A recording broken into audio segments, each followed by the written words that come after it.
আজকের আলোচ্য বিষয় মানব সেবা। মানুষের সেবার দ্বারা অনেক সময় মানুষ এই সেবার ফলাফল নগদ পেয়ে থাকে, সুবহানাল্লাহ। আর কিছু জিনিস এমন আছে যেগুলি আল্লাহ তাআলা নগদ দেয় না, পরবর্তীতে দেন, অথবা যেই জিনিস চাওয়া হয়েছে ওই জিনিস না দিয়ে ভিন্ন জিনিস দিয়ে থাকেন, অথবা কোনো বালা মুসিবত তার তকদিরে থাকলে ওই মুসিবত দূর করে দেয়।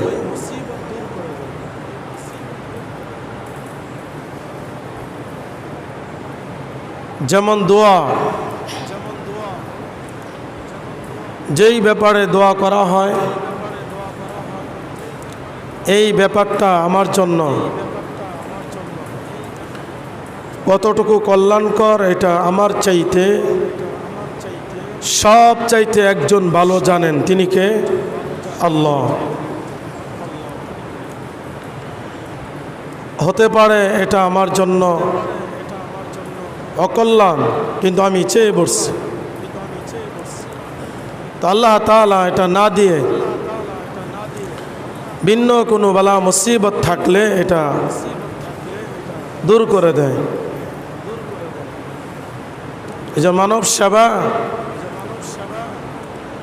এটার দ্বারা আল্লাহ তাআলা অনেক সময় এটার জাযা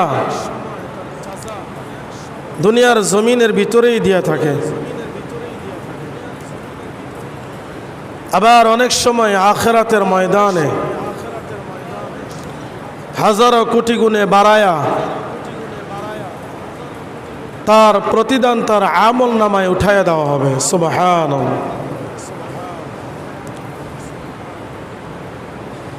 যেমন আমরা দানের ব্যাপারে একটি কথা জানি, নবীজি সাল্লাল্লাহু আলাইহি ওয়াসাল্লাম হাদিসে পাকের ভিতরে বলছেন, কেউ যদি একটি জিনিস দান করে আল্লাহ তাআলা তাকে 10টা জিনিস দিয়ে থাকে, সুবহানাল্লাহ। মান জাআ বিল হাসানা ফালাহু আশরু আমসালিহা, আল্লাহ তাআলাও সেম কথা বলছেন।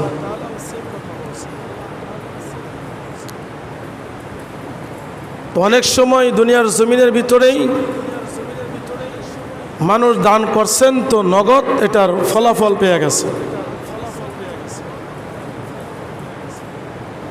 যেমন হযরত রাবিয়া বসরির এক সুপ্রসিদ্ধ ঘটনা আছে।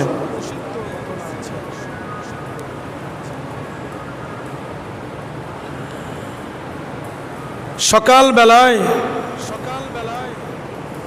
এক ভিক্ষুক তার বাড়ির পাশে এসে ডাক দিয়েছে, আমি ক্ষুধার্ত, আমাকে কিছু সাহায্য করো।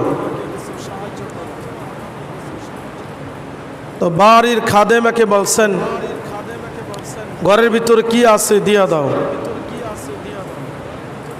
তো খাদেমা বলছেন যে ঘরের ভিতরে আপনার জন্য এবং আমার জন্য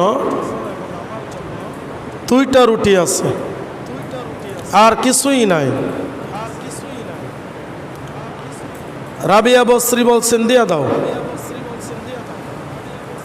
খাদেমা বলতেছেন 2টা রুটি আছে, তা আমরা 2 জন খাবো কি? দুটোটাই যদি দিয়া দেই আমাদের অবস্থা কি হবে? খাদেমার চাইতে রাবিয়া বসরির ঈমান আরো বেশি ছিল। এই বিশ্বাস ছিল যে আমি যদি একটা দেই আমার প্রয়োজনের সময় আল্লাহ 10টা দিবে, সুবহানাল্লাহ। রাবিয়া বসরি দিয়া দিচ্ছেন। ঠিক দুপুর বেলায় তার জন্য 18টা রুটি আসছে। তিনি রুটি গইনা দেখে 18টা, 20টা নাই। তো রুটি ফেরত দিচ্ছে, বলছে যে এটা আমার জন্য না, আমার না, এটা নিয়ে যাও। তো নিয়ে গেছে। বাড়ির মালিক বলতেছে রুটি দিলাম, ফেরত নিয়ে আসলা কেন? বলতেছে যাকে রুটি দিচ্ছেন সে গুইনা দেখছে 18টা। গুনার পরে বলতেছে এ রুটি আমার না, এটা আরেকজনের রুটি। তা মালিকে গুইনা দেখে যে রুটি 18টা। তিনি বলতেছে আমি গুইনা দিলাম 20টা, 18টা হইল কি করে? কাজের লোক বলতেছে যে স্যার, রাস্তার ভিতরে আমার ক্ষুধা লাগছিল তো আমি 2টা খেয়ে ফেলছি, 2টা খেয়ে ফেলছি। আরো 2টা রুটি দিয়া রাবিয়া বসরির বাড়িতে পাঠাইছেন, রুটি গুইনা নিয়েছে। তো এই কাজের লোক জিজ্ঞেস করতেছে আগে নিলেন না এখন নিলেন, ঘটনা কি? রাবিয়া বসরি বলতেছেন আজকেই তো সকালবেলা আমি 2টা রুটি দান করছি, হিসাব অনুযায়ী 2টার বিনিময়ে আমি 20টা পাবো। তুমি তো 18টা নিয়ে আসছো, 2টা কম। তো আল্লাহ তাআলার নিয়ম হইল দিলে বেশি দিবে, কম তো দিবে না। সুবহানাল্লাহ। তো এটা নগদ পাইছেন। এই ইয়াকিন আর বিশ্বাস নিয়ে তিনি মানব সেবা করছেন, নিজে না খায়া সেবা করছে। তো আল্লাহ তাআলা এটার প্রতিদান দুনিয়ার জমিনের ভিতরেই দিয়ে দিচ্ছে। সুবহানাল্লাহ। এই জন্য আল্লাহ তাআলার নবী হাদিসে পাকের ভিতরে বলছেন আল মুসলিমু আখুল মুসলিম লা ইয়াজলিমুহু ওয়া লা ইউসলিমুহু ওয়া মান কানা হাজাতান ফি হাজাতি আখিহি কানা আল্লাহু ফি হাজাতিহি ওয়া মান ফাররাজা কুরবাতান ফাররাজাল্লাহু আনহু কুরবাতাম মিন কুরবাতিন ইয়াউমাল কিয়ামা ওয়া মান সাতারা মুসলিমান সাতারাহুল্লাহু ইয়াউমাল কিয়ামা। আল্লাহ তাআলা নবী বিশ্ব নবী মুহাম্মদুর রাসূলুল্লাহ সাল্লাল্লাহু আলাইহি ওয়াসাল্লাম বলেন মুসলমান মুসলমানের ভাই, সে তার ভাইকে জুলুম করবে না, তার ভাইয়ের উপরে জুলুম করবে না, অন্যায় করবে না, অবিচার করবে না, এবং তার ভাইকে সাহায্য করা থেকে বিরতও থাকবে না। বলুন সুবহানাল্লাহ। জুলুমও করবে না এবং তাকে সাহায্য করা থেকে বিরতও থাকবে না। আল্লাহ তাআলা নবী বলেন কেউ যদি তার ভাইয়ের একটি হাজত পূর্ণ করে দেয়, কিয়ামতের ময়দানে আল্লাহ তাআলা তার হাজতকে পূরণ করে দিবে। বলুন সুবহানাল্লাহ। আপনি একটা প্রয়োজন মিটাইয়া দিবেন, তো কিয়ামতের ময়দানে মুসিবতের সময় আপনার প্রয়োজন মিটাইয়া দিবে কে? আল্লাহ তাআলা। আল্লাহ তাআলা নবী বলেন কেউ যদি কারো প্রয়োজন পূর্ণ করে দেয়, কিয়ামতের ময়দানে বালা মুসিবতের সময় রব্বে কারীম তার অনেক পেরেশানির মধ্য থেকে, অনেক প্রয়োজনের মধ্য থেকে কোনো না কোনো প্রয়োজন পূর্ণ করে দিবেন। বলুন সুবহানাল্লাহ। প্রয়োজন পূর্ণ করে দেবেন। পেরেশানি থাকলে পেরেশানি আল্লাহ তাআলা দূর করে দেবেন। এমন এক সময় পেরেশানি দূর করবেন যখন আমাদের পেরেশানি দূর করার ভিন্ন কেউ থাকবে না।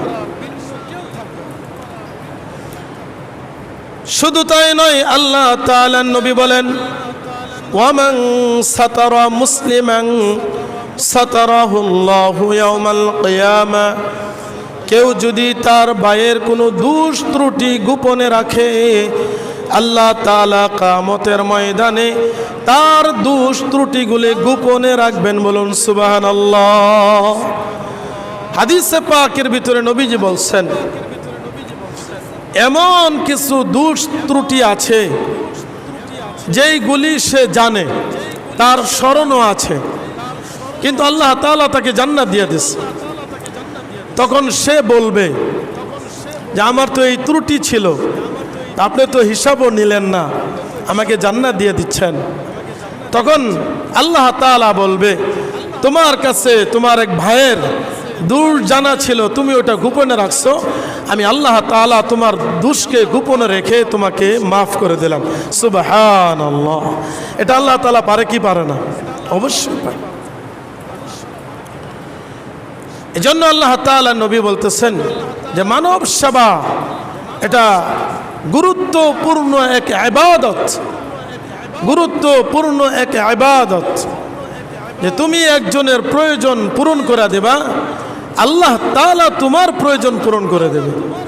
তুমি একজনের পেরেশানিকে দূর করে দেবা, তা আল্লাহ তাআলাও তোমার পেরেশানি দূর করে দেবে। সুবহানাল্লাহ। এমন কোনো মানুষ তো পাওয়া যায় না, পেরেশানি মুক্ত কোনো মানুষ আছে, এমন কোনো মানুষ পাওয়া যাবে কি? না, কিছু না কিছু পেরেশানি প্রত্যেকটা মানুষেরই আছে।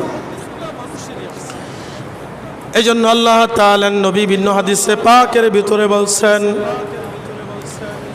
মানব সেবার দ্বারা আল্লাহ তাআলা সন্তুষ্টি হয়ে যায়। বলুন সুবহানাল্লাহ। মানব সেবার দ্বারা আল্লাহ তাআলা সন্তুষ্টি, আল্লাহ তাআলার সন্তুষ্টি লাভ করা যায়। হাদিসে পাকের ভিতরে নবীজি বলেন,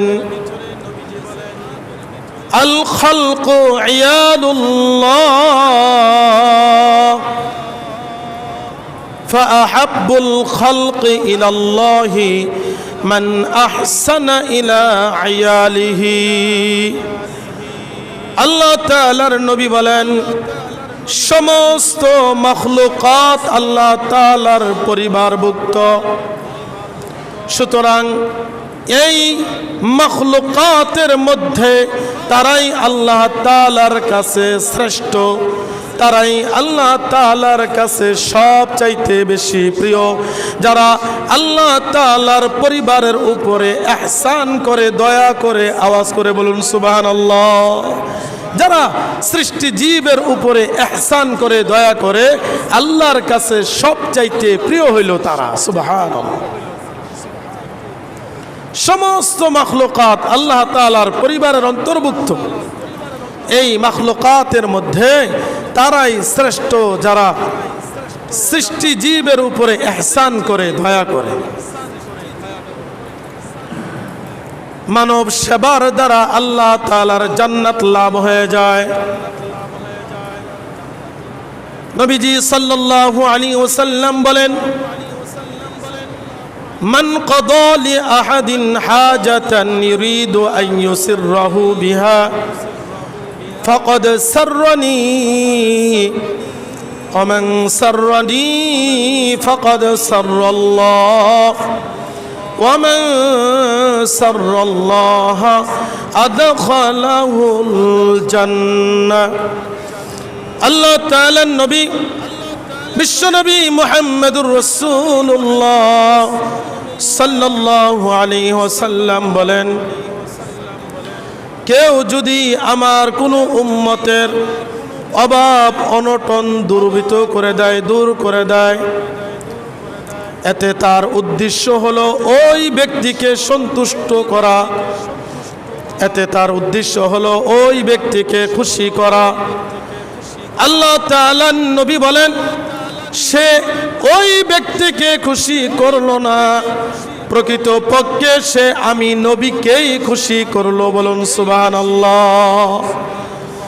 আল্লাহ তাআলা নবী বলেন, যে ব্যক্তি আমি নবীকে খুশি করলো, প্রকৃতপক্ষে সে আল্লাহ তাআলাকেই খুশি করলো। আর যে আল্লাহ তাআলাকে খুশি করলো, আল্লাহ তাআলা তাকে জান্নাতে দাখিল করায়া দিবে। বলুন সুবহানাল্লাহ। আল্লাহ তাআলাকে খুশি করলে আল্লাহ তাআলা কোথায় দিবে? জান্নাতের ভিতরে ঢুকায়া দিবে। সুবহানাল্লাহ। তো একজনের প্রয়োজন আপনি মিটাইয়া দিতেছেন, এতে আপনার উদ্দেশ্য তাকে সন্তুষ্ট করা, খুশি করা। নবীজি বলতেছেন তুমি তাকে খুশি করলে না, আমাকেই খুশি করলে।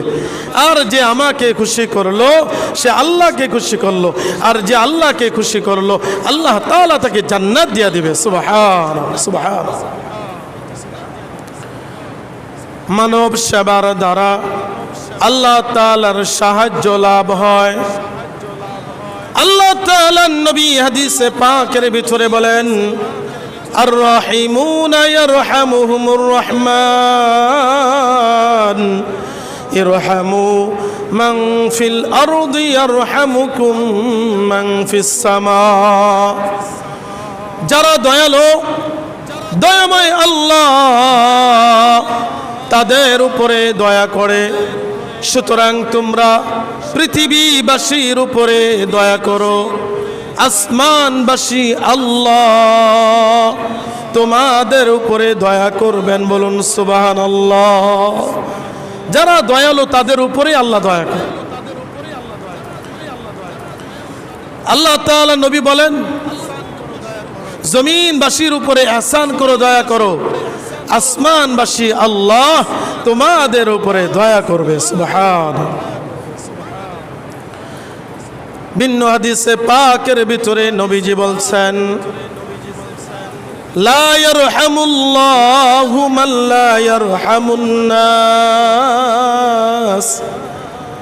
যে মানুষের উপরে দয়া করে না আল্লাহ তাআলাও তার উপরে দয়া করে না। বলুন নাউযুবিল্লাহ। মানুষের উপরে ইহসান করবা না, মানুষের উপরে দয়া করবা না, আল্লাহ তোমার উপরে দয়া করবে না। ঠিক না ঠিক? তো ইহসান করো, দয়া করো, মানুষের সেবা করো, মানুষের ইজ্জত রক্ষা করো, মানুষের জান মালের হেফাজত করো, তা আল্লাহ তাআলা তোমার উপরে ইহসান করবে, দয়া করবে। ঠিক না ঠিক? আজকে তুমি সুযোগ পাইছো যে একজনের উপরে জুলুম করতেছো, একজনের উপরে আক্রমণ করতেছো, তুমি এটা মনে রাখো, তোমার লাশ হয়তো পাওয়া গেছে, তুমি এমন অবস্থায় মারা যাইবা যে তোমার লাশটাও পাওয়া যাবে না। ছবি দেখে দেখে তোমার মা কন্দন করবে। এটা আল্লাহ তাআলা করতে পারে কি পারে না? হ্যাঁ, ইতিহাস তো এটাই বলে। তো তুমি যতটুকু জুলুম করবা তোমার উপরে তার চাইতে বেশি জুলুম করা হবে। ঠিক না বেটা? বেশি জুলুম। তো মানুষ তো চিন্তা করে না। কিছু সময় মানুষের আসে এমন যে মানুষ আখিরাতের কথা ভুলে যায়, যে আমার সামনে আখিরাত আছে, যে আমার সামনে হিসাব নিকাশের একটা সিস্টেম আছে, একজনের সামনে দাঁড়াইতে হবে, জবাবদিহি করা লাগবে। এটা মানুষ কখন ভুলে যায়? যখন তার অভাব থাকে না, যখন তার অভাব অনটন থাকে না, যখন তার শক্তি থাকে, পাওয়ার থাকে, ক্ষমতা থাকে, অর্থ করি বেশি থাকে, তখন বেশিরভাগ মানুষ এটা ভুলে যায়, জুলুম করতে থাকে। তো নবীজি সাল্লাল্লাহু আলাইহি ওয়াসাল্লাম বলতেছেন, তোমার উপরে তো আল্লাহ তাআলা তখনই দয়া করবে, ইহসান করবে, যখন তুমি তোমার ভাইয়ের উপরে ইহসান করবে, দয়া করবে। ঠিক না বেটা? তুমি একজনের উপরে জুলুম করতেছো, তুমি কিভাবে আশা করতে পারো যে সে তোমাকে সম্মান করবে? তুমি যদি তার জন্য একা আগাও, আশা করা যায় সে তোমার জন্য দৌড়াইতে পারে। ঠিক না বেটা? কিন্তু তুমি তাকে দেখলা, মুখ ফিরায় নিলা, তুমি কিভাবে আশা করতে পারো যে সে তোমার সামনে যায় সালাম দিবে? এটা কি আশা করা যায়? এটা আশা করা যায়? ইহসান করো, দয়া করো, আল্লাহ তোমার উপরে ইহসান করবে, দয়া করবে। সুবহানাল্লাহ। এজন্য আল্লাহ তাআলা নবী বলেন, যার যেই দিক দিয়া সুবিধা আছে ওই দিক দিয়াই যদি তুমি ইহসান করতে পারো, দয়া করতে পারো, আল্লাহ তাআলা তোমাকে হয়তো দুনিয়ার জমিনের ভিতরে সন্তুষ্ট করে দিবেন, অথবা আখিরাতের ময়দানে তোমাকে খুশি করে দিবে। বলুন সুবহানাল্লাহ। যে লাইনে তোমার সুবিধা আছে, একজনের অর্থকরী আছে, টাকা পয়সা আছে, সে যদি অসহায়কে অর্থ দিয়ে সাহায্য করে, সে যদি কাপড় দিয়ে সাহায্য করে, সে যদি খাবার দিয়ে সাহায্য করে, সে যদি পানি দিয়েও সাহায্য করে, নবীজি সাল্লাল্লাহু আলাইহি ওয়াসাল্লাম বলেন হয়তো দুনিয়ার জমিনের ভিতরে তোমার প্রতিদান দিয়ে দেওয়া হবে, নয়তো আখিরাতের ময়দানে এটা তোমার জন্য রেখে দেওয়া হবে। সুবহানাল্লাহ। আল্লাহ তাআলা নবী হাদিসে পাকের ভিতরে বলেন, আইয়ুমা মুসলিমিন কাসা মুসলিমান সাওবান আলা উরিন কাসাহুল্লাহু মিন খুদরিল জান্নাহ ওয়া আইয়ুমা মুসলিমিন আত'আমা মুসলিমান আলা জু'ইন আত'আমাহুল্লাহু মিন থিমারিল জান্নাহ ওয়া আইয়ুমা মুসলিমিন সাকা মুসলিমান আলা যামাইন সাকাহুল্লাহু মিনার রাহিকিল মাখতুম। আল্লাহ তাআলা নবী বলেন, কেউ যদি কোনো মুসলমান যদি অন্য কোনো ক্ষুধার্ত মুসলমানের আহার জুড়ায়া দেয়, আহার যদি দেয়া দেয়, আল্লাহ তাআলা নবী বলেন তাকে জান্নাতের ফল খাওয়ায়া সন্তুষ্ট করা হবে। সুবহানাল্লাহ। খাবার দিছে তো খাবার দিছে, আল্লাহ তাআলা নবী বলতেছেন তোমাকে জান্নাতের ফল খাওয়ানো হবে। সুবহানাল্লাহ। কোন মুসলমান যদি অন্য কোন বস্ত্রহীন মুসলমানকে বস্ত্র দান করে, আল্লাহ তাআলা নবী বলেন জান্নাতের সবুজ পোশাক তোমাকে পরিধান করানো হবে। সুবহানাল্লাহ। একটা পোশাক দান করছো, এই বিনিময়ে তুমি কি পাইতেছো? জান্নাতের সবুজ পোশাক তুমি পাইতেছো। শুধু তাই নয়, আল্লাহ তাআলা নবী বলেন কেউ যদি কোনো পিপাসারত মুসলমানকে পানি পান করায়, আল্লাহ তাআলা তাকে রহিকে মাখতুম থেকে পান করাবেন। বলুন সুবহানাল্লাহ। রহিকে মাখতুম হইল মেশক আম্বরের দ্বারা মোহরকৃত বিশুদ্ধ জান্নাতীয় পানি, যা জান্নাতীদেরকে পান করতে দেওয়া হবে। সুবহানাল্লাহ। তো দুনিয়ার জমিনের ভিতরে ছোট ছোট জিনিস আমি দিতেছি, আর বিনিময়ে কত উচ্চ মানের জিনিস আল্লাহ তাআলা আমাকে দিবেন। সুবহানাল্লাহ। আমি দুনিয়ার জমিনের পানি, সাধারণ একটা পানি, আমি এক গ্লাস পানি দিলাম, তা আল্লাহ তাআলা জান্নাতের বিশুদ্ধ পানি দান করবেন, যেই পানি পান করার পরে আর কোনোদিন পিপাসার্ত হবে না। সুবহানাল্লাহ, সুবহানাল্লাহ। যদি আমি 100 টাকা দিয়ে একটা জামা দিয়ে দেই, তো আল্লাহ তাআলা নবী বলতেছেন জান্নাতের সবুজ পোশাক তোমাকে পরিধান করানো হবে। কোনো মানুষকে যদি জান্নাতে পোশাক পরিধান করানো হয়, ওই মানুষটাকে পরে আল্লাহ তাআলা আবার জাহান্নামে দিয়ে দিবে? জীবনেও না, এটা হতেই পারে না, এটা কশ্চিনকালে সম্ভবও না যে জান্নাতের পোশাক পরিধান করানোর পরে আল্লাহ তাআলা তাকে জাহান্নামে দিয়ে দিবে। এটা কি সম্ভব? না, সম্ভব। আল্লাহ তাআলা নবী বিভিন্ন হাদিসে পাকের ভিতরে বলেন, মা বিন মুসলিমিন কাসা মুসলিমান সাওবান ইল্লা কানা ফি হিফজিম মিনাল্লাহি মা দামা আলাইহি মিনহু খিরকাতুন। আল্লাহ তাআলা নবী বলেন কোন মুসলমান যদি অন্য কোন মুসলমানকে কাপড় পরিধান করায়, কাপড় দান করে, সে আল্লাহ তাআলার জিম্মায় চলে যায়। সুবহানাল্লাহ। আল্লাহ তাআলার হেফাজতে চলে যায়, আল্লাহ তাআলার জিম্মায় সে চলে যায়। নবীজি বলেন যেই কাপড় সে দান করেছে, এই কাপড় তার গায়ের ভিতরে যতদিন থাকবে, এই কাপড়ের একটা টুকরাও যদি তার গায়ের ভিতরে থাকে, ততদিন পর্যন্ত সে আল্লাহ তাআলার হেফাজতেই থাকবে। বলুন সুবহানাল্লাহ। মানব সেবা, ছোট্ট একটা কাজ করলাম, তো আমি আল্লাহ তাআলার হেফাজতে চলে গেলাম। একটা মানুষ যদি আল্লাহ তাআলার হেফাজতে থাকতে পারে, সে কি কোনোদিন অন্যায় করতে পারবে? সে কি কোনোদিনও গুনাহ করতে পারবে না? সে তো আল্লাহ তাআলার রহমতের চাদরের ভিতরেই আছে, সে তো আল্লাহ তাআলার রহমতের ভিতরেই আছে। সে এখন অন্যায় করবে কি করে? ঠিক না বেঠিক? সাহাবায়ে কেরাম বলতেন, ওগো আল্লাহর নবী, আমরা যখন আপনার সামনে আসি তো আমাদের পরিবেশ একরকম হয়ে যায়, যখন আমরা বাড়ির ভিতরে যাই তখন আমাদের পরিবেশ অন্যরকম হয়ে যায়। বাড়ির ভিতরে গেলে নামাজ পড়বো তো অলসতা চলে আসে, মসজিদের ভিতরে আসলে নামাজটা কত সুন্দর করে আদায় করি, এই একই নামাজ বাড়ির ভিতরে পড়তেছি ভিন্ন রকম।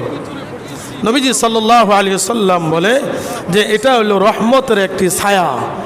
এখানে রহমতের একটি ছায়া, যে 10 জন মানুষ আল্লাহ তাআলাকে নিয়ে আলোচনা করতেছে, 10 জন মানুষ আল্লাহ তাআলার গুণগান গাইতেছে। তো এই সমাবেশের উপরে, এই মজমার উপরে আল্লাহর রহমত নাজিল হয়, এজন্য মানুষ এখানে গুনাহ থেকে বেঁচে থাকতে পারে। কিন্তু বাড়ির ভিতরে এটা হয় না। বাড়ির ভিতরে কি হয়? বেশি থেকে বেশি অন্যের দোষ চর্চা করা হয়, ঠিক না বেঠিক? এটা হয়, এই জন্য পরিবেশ ভিন্ন হয়ে যায়। আল্লাহ তাআলা নবী বলতেছেন যে মানব সেবার দ্বারা আল্লাহ তাআলার হেফাজতে মানুষ চলে যায়। সুবহানাল্লাহ। শুধু তাই নয়, আল্লাহ তাআলা নবী বলেন, রাস্তাঘাট দিয়ে চলছ, রাস্তার উপরে যদি কষ্টদায়ক কোনো বস্তু পড়ে থাকে, এই কষ্টদায়ক বস্তু যদি তুমি সরায়া দাও, এর দ্বারাও মানব সেবা হয়ে যায়। বলুন সুবহানাল্লাহ। আল্লাহ তাআলা নবী বলতেছেন, বাইনামা রাজুলুন ইয়ামশি বিতরিকিন ওয়াজাদা গুসনা শাওকিন আলা তরিকি ফাআখরাহু ফাশাকারাল্লাহু লাহু ফাগফারা লাহু। আল্লাহ তাআলা নবী বলেন, জৈনিক ব্যক্তি, কোনো এক ব্যক্তি রাস্তা দিয়া হেঁটে যাচ্ছে, রাস্তা দিয়ে চলতেছেন, তিনি দেখলেন যে কাঁটা যুক্ত একটি গাছের ডাল রাস্তার উপরে পড়ে রয়েছে। সে এই ডালটি সরায়া দিল। এর বিনিময়ে আল্লাহ তাআলা তাকে পুরস্কৃত করলেন। কি পুরস্কার দান করলেন? নবীজি সাল্লাল্লাহু আলাইহি ওয়াসাল্লাম বলেন, ফাগফারা লাহু, এই কাজের বিনিময়ে আল্লাহ তাআলা তাকে ক্ষমা করে দিলেন। সুবহানাল্লাহ। ছোট্ট একটা কাজ, রাস্তার ভিতরে একটা ইটা পড়া রয়েছে, আপনি যদি এই নিয়ত করেন যে এই রাস্তা দিয়া ছোট ছোট বাচ্চারা চলাচল করে, তো এটার সাথে হোঁচট খেয়ে পরে তার নাক ফেটে যাইতে পারে, ব্যথা পাইতে পারে, এজন্য আপনি লাথি দিয়া হোক অথবা হাত দিয়া হোক, যেভাবেই হোক আপনি সরায়া দিলেন। একটা কলার সুলকা পয়রা রয়েছে, তো আপনি লাথি দিয়া হোক অথবা হাতে হোক, যেভাবেই হোক আপনি সরায়া দিচ্ছেন। নবীজি সাল্লাল্লাহু আলাইহি ওয়াসাল্লাম বলেন, এই ছোট্ট কাজের কারণে আল্লাহ তাআলা তোমাকে ক্ষমা করে দিয়েছে। সুবহানাল্লাহ, সুবহানাল্লাহ। কাজ ছোট্ট কিন্তু প্রতিদান অনেক বড়, ঠিক না ঠিক? একজন মুমিনের সবচাইতে চাওয়া এবং পাওয়া হইল ক্ষমা। একজন মুমিনের সবচাইতে বড় চাওয়ার পাওয়া কি? ক্ষমা পেয়ে যাওয়া। ক্ষমা পেয়ে যাওয়ার অর্থ হইল আল্লাহ তাআলা তাকে নাজাত দিয়া দিল, আল্লাহ তাআলা তাকে জান্নাত দিয়া দেবে, ঠিক না ঠিক? সমস্ত মানুষের ইচ্ছা এটাই হয়, মৃত্যুর সময় বেশি থেকে বেশি সে কামনা করে, আল্লাহ সারা জীবন কি করছি না করছি, যে এখন যে আমি ইস্তেগফার করতেছি, এখন যে আমি কিছু ভালো কাজ করতেছি, তুমি যদি আমাকে ক্ষমা করে দিতা, তো তার দিলের তৃপ্তি এটা যে আল্লাহ যে ক্ষমা করে দেয়, আল্লাহ যদি ক্ষমা করে দিত তো কতই না ভালো হয়েছে। তো নবীজি সাল্লাল্লাহু আলাইহি ওয়াসাল্লাম বলতেছেন, ছোট্ট এই কাজটা যদি তুমি করতে পারো তো আল্লাহ তাআলা তোমার গুনাহগুলি ক্ষমা করে দেবে। সুবহানাল্লাহ। এই কাজটা করতে পারবো তো ইনশাআল্লাহ? রাস্তা দিয়ে যাচ্ছি তো দেখতেছি আমরা একটা পড়ে গেছে, তো এটা সরাইয়া দেব। একজনে কিছু লাকড়ি নিচ্ছে, তো ওটার ভিতরে কাটাও ছিল, তো আপনার চোখে পড়ছে, এটা আমরা সরাইয়া দেবো, পারবো তো ইনশাআল্লাহ? একটা কলা সুলকা পয়দা রয়েছে, তো এই রাস্তা দিয়া অনেক বাচ্চারা চলাচল করে, এই উদ্দেশ্যে যদি আমি সরাইয়া দিতে পারি, আল্লাহ তাআলা আমাকে ক্ষমা করে দেবে। সুবহানাল্লাহ। নাকি এই 1400 বছর আগে আল্লাহ তাআলা নবীর এই হাদিস, তখন ক্ষমা করছে আল্লাহ তাআলা, এখন এটা ব্রেক মেরে দিচ্ছে, এখন আর ক্ষমা করবে না, এমন কথা কি? না, এখনও ক্ষমা করতে পারে, বরং এখন আমরা ক্ষমার আশাবাদী বেশি। কেননা নবীজি সাল্লাল্লাহু আলাইহি ওয়াসাল্লাম এক হাদিসে বলছেন, ফিতনার জামানায় কেউ যদি ইবাদত বন্দেগী করে এটার প্রতিদান সে বেশি পাবে। ঠিক না বেঠিক? একজনের বাড়ির ভিতরে ফুল ফ্যামিলি নামাজি, তো এখন এই ফ্যামিলির ভিতরে একটা সন্তান নামাজ পড়াটাই স্বাভাবিক, কিন্তু আরেকটা ফ্যামিলির ভিতরে কেউ নামাজ পড়ে না, ওই জায়গায় একজন নামাজি হওয়া কঠিন। ঠিক না বেঠিক? একজনের বাড়ির ভিতরে সবাই পর্দা করে, তো ওই বাড়িতে আপনার মেয়েটা বিবাহ দিচ্ছেন, আপনি আলহামদুলিল্লাহ আল্লাহওয়ালা মানুষ, আগে থেকে পর্দা করে আপনার মেয়ে, তো ওই বাড়ির ভিতরে যে পর্দা করাটা সহজ না কঠিন? সহজ। কিন্তু যেই বাড়ির ভিতরে কেউ পর্দা করে না ওই বাড়ির ভিতরে আপনার মেয়ের পর্দা করাটা কঠিন না সহজ? কঠিন। তো ওই জায়গায় যদি পর্দা করতে পারে, নবীজি সাল্লাল্লাহু আলাইহি ওয়াসাল্লাম বলেন একটা সুন্নত যদি সে জিন্দা করে কঠিন মুসিবতের সময় যেখানে কেউ করে না, 100 গলা কাটা শহীদের সওয়াব তার আমলনামায় দিয়ে দেওয়া হবে। সুবহানাল্লাহ। কেন? এটা কঠিন, কঠিন, কেউ করে না, আমি একা করতেছি, কেউ ফজরের নামাজে ওঠে না, কেউ মসজিদে আসে না, আমি একা আসতেছি, অবশ্যই আল্লাহ তাআলা আপনার উপরে খুশি হবেন। ঠিক না বেঠিক? তাদেরকেও আল্লাহ রিজিক দিচ্ছেন, তারাও 3 বেলা খাইতেছে, অথচ কেউ মসজিদে আসে না, আপনি একা একা আসতেছেন, এখানে আল্লাহ তাআলা খুশি হবে না? অবশ্যই হবে। এই জন্য আল্লাহ তাআলা নবী বলতেছেন, ছোট্ট একটা কাজ তুমি করছো, বিনিময়ে আল্লাহ তাআলা তোমাকে ক্ষমা করে দিয়েছে। সুবহানাল্লাহ। ভিন্ন হাদিসে পাকের ভিতরে নবীজি সাল্লাল্লাহু আলাইহি ওয়াসাল্লাম বলেন, মা মিন মুসলিমিন ইয়াগরিসু গারসান আও ইয়াজরাউ যারআন ফায়াকুলু মিনহু তায়রুন আও ইনসানুন আও বাহিমাতুন ইল্লা কানা ফি সাদাকাতিন। আল্লাহ তাআলা নবী বলেন, কেউ যদি কোনো বৃক্ষ রোপণ করে অথবা কেউ যদি কোনো ক্ষেত লাগায়, ওই বৃক্ষ থেকে ওই ক্ষেত থেকে যদি কোনো প্রাণী অথবা কোনো পশু অথবা কোনো মানুষ যদি কিছু আহার করে, আল্লাহ তাআলা এর বিনিময়ে সদকার সওয়াব দিয়ে দিবে। সুবহানাল্লাহ। এটাও সদকা। যে রাস্তা আপনি দিয়েছেন, এই রাস্তা দিয়ে মানুষ চলাচল করে, তো আপনি একটা রাস্তার উপরে একটা গাছ লাগাইয়া দিয়েছেন, কাঁঠাল গাছ লাগাইছেন, তো একটা মানুষ যাইতেছে তো পাইকা পড়ে গেছে তো খাইয়া লাইছে, একটা পশু পাখি এটা খাইতেছে। নবীজি সাল্লাল্লাহু আলাইহি ওয়াসাল্লাম বলেন, এটাও মানব সেবা, এর দ্বারা সদকার সওয়াব তোমার আমল নামায় পৌঁছবে। সুবহানাল্লাহ, সুবহানাল্লাহ। তো এটার উপরে মানুষ বিশ্রাম নেবে, বিশ্রাম নেওয়ার পরে যখন সে বলবে আলহামদুলিল্লাহ, তো এটার ফজিলত, এটার সওয়াব তোমার আমল নামায় পৌঁছবে। সুবহানাল্লাহ। ভালো কাজ, এটা মানব সেবা। তো অনেক সময় দেখা যায় যে মানুষ এগুলা থাকলে আরেকজনের ধরলে ওই নাক ছিটকায়, আসলে ফজিলত সম্পর্কে জানা নাই।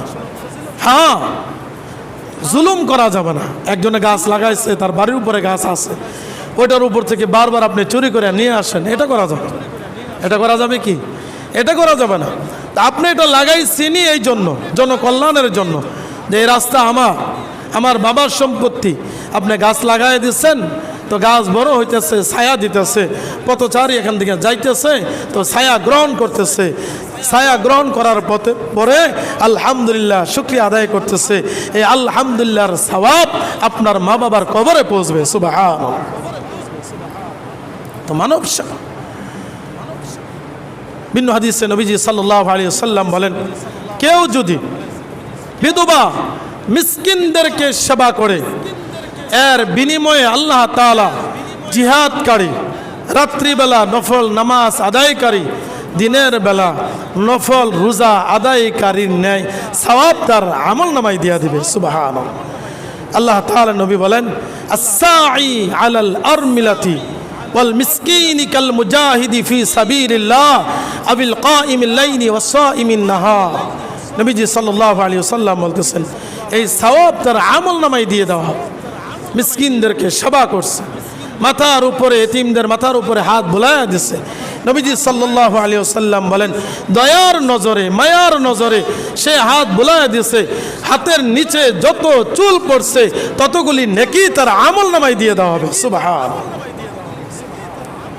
একজন মানুষ এই মসজিদের ভিতরে নামাজ আদায় করে, একই সমাজের ভিতরে বসবাস করে, বিছনায় পড়ে আছে অসুস্থ, নবীজি বলেন কেউ যদি এই ব্যক্তিকে দেখার জন্য যায়, যদি কেউ সন্ধ্যাবেলায় যায়, তার সাথে 70,000 ফেরেশতা নিযুক্ত করা হয় সন্ধ্যা পর্যন্ত।